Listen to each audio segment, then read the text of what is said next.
Today, we are absolutely delighted to have with us Monsieur Laurent Drouhin from the famous Drouhin family in Burgundy, France. Laurent is got 4 brothers and a sister, all of whom are in the business. It is now a 4th generation business that was started back in 1880 by Joseph Drouhin.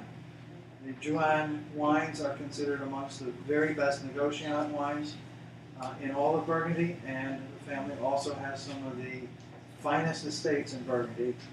And it is my pleasure to introduce Laurent Drouhin to all of you. Laurent? Thank you, Pete. Thank you for the kind words, by the way.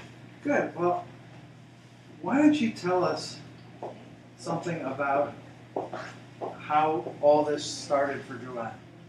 Well, very briefly, my great-grandfather, Joseph, who was living in the Chablis region, pretty much went to Beaune, and he was a bon vivant, meaning he loved food and wine, and he decided to start producing wines for pretty much some of his friends as well as some other people. So he started producing wines in his own little cellars in Rue d'Enfer, Hell Street, actually.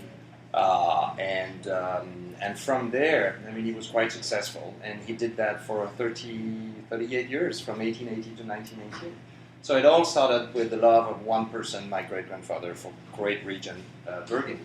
And he always believed from the beginning that the diversity in Burgundy, I mean, was something unique that you could find, and dealing with 2 great varieties only, and that was something exceptional. So he wanted to do that, and that was the starting point of it. And then my grandfather stepped in in 1918, and was the first one with the vision of owning vineyards as well. So he said, being a négociant is a great thing, but I also want to be propriétaire.